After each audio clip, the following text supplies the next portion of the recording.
Now let's do the second property of the whole number, that is associative property.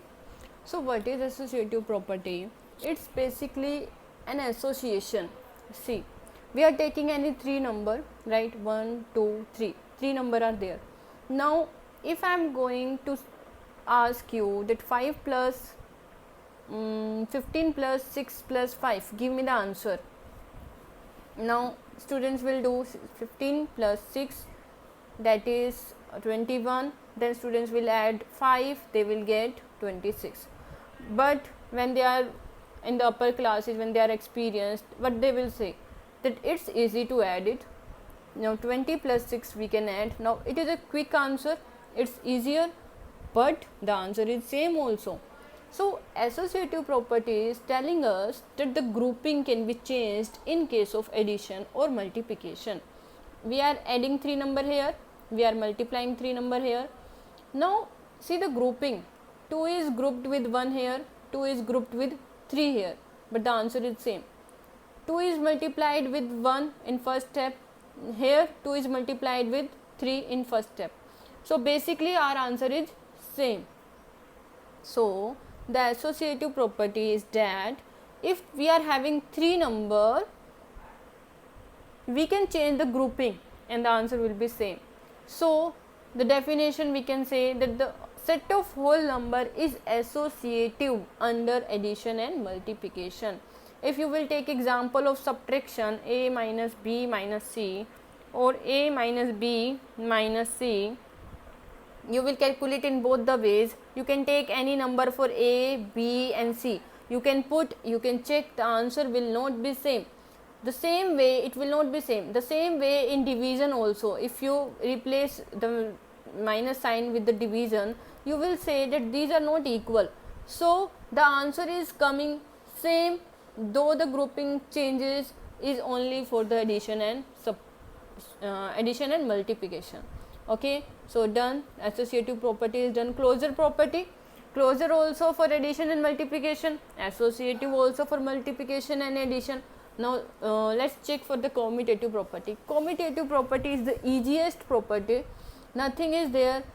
It's just telling that we can change the pattern, we can interchange the order. If we are adding 2 plus 8, or we are getting 10, and if we are adding 8 plus 2, the answer will be same, right? So we can interchange the order, here in the first place 2 is there, and here on the first place 8 is there, so the answer is same.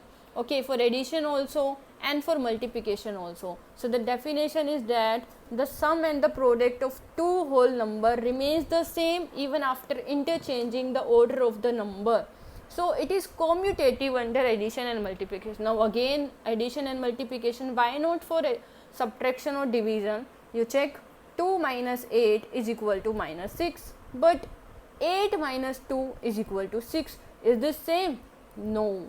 So we cannot change the order in case of subtraction. In case of addition, we can change the order.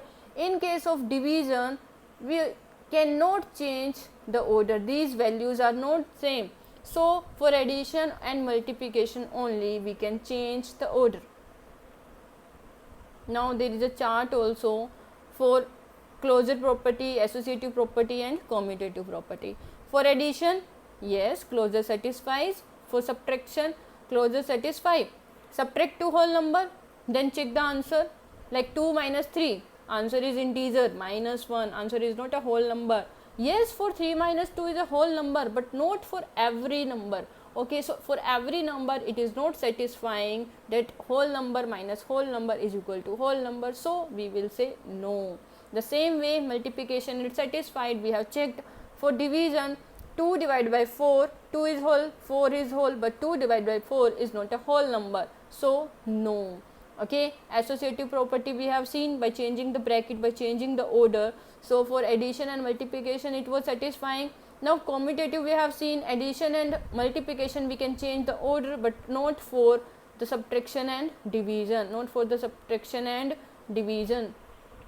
So basically you have to remember that addition and multiplication only, these three properties are satisfying for whole number. Input should be whole number. Now closure and commutative, check it clearly that closure property gives us the answer in is it a whole number or is it a whole number, is it a whole number, yes or no. But in commutative property we are checking the answer by interchanging the order. If the answer is same, the property satisfies. Now in the next class we are going to learn about the distributive property.